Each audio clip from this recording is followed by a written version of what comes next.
Kia ora everyone. This short video is designed to build on a couple of ideas from a previous video that I made related to survival skills and emergency equipment. What we're going to shift our focus to now is looking around the forest and identifying timbers which are going to burn well and some knife safety skills. So to start off with, a couple of key concepts. One is that green material in the forest doesn't burn at all well, and anything that you find lying on the ground is generally going to be really damp because it's drawing moisture out of the ground.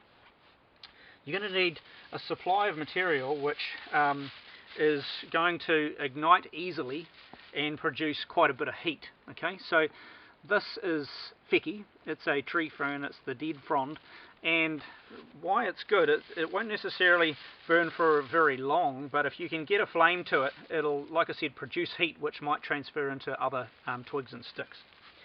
Another material that will come off a manuka tree is this one here, and it's easily gathered just by running your hand down the main trunk. This is all dead material that'll fall off into your hand, and it's really light and it'll go well. Another option is this harakeke flax flower, okay, and just to show you a bigger example of that, that's what it looks like there. And lower down in the stalk you can find these really quite large diameter pieces of really dry material that splits well. Okay, so when you're developing skills around how to use a knife, harakeke is a great starting point because it's quite soft, and short pieces mean that you can get your body weight up over the timber, and just by rocking your knife backwards and forwards you can seat the blade into the timber like that. So you can see how I've used very close to the handle here.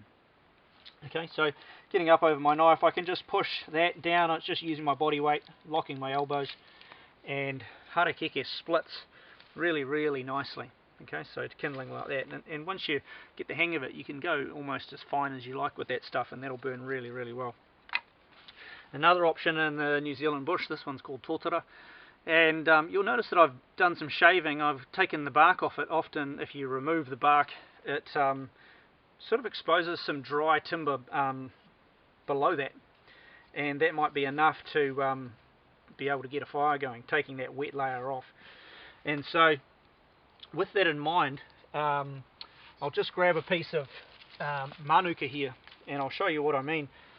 So same technique where I'm stabilizing and locking my elbows, and then just these long kind of running movements to take that bark off,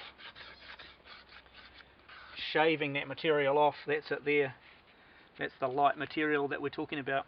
It's a big pile of it. Yeah, and so that's a form of tinder in itself. If you can get that stuff and it's dry, you'll definitely be winning. That's really good stuff. Another tree that you'll come across in the New Zealand bush is kamahi. Those twigs, it's quite common, kamahi, and so those twigs are a good medium-sized material once you've got a flame going. So there we go, team. If I had to sum it up, I'd say in terms of knife safety, just really take your time, don't be in a major hurry, slow down. Use a sharp knife because the knife will do the work for you rather than a blunt knife where you sort of have to force it through the timber. You're much more likely to hurt yourself. And never cut towards yourself. Okay, avoid cutting towards yourself at all costs. So there you go, team. A bit of sort of bushcraft skills, and pretty cool that we sort of become more connected to the forest and kind of what burns well and what doesn't, and where we can access it. Hope this has been helpful for you.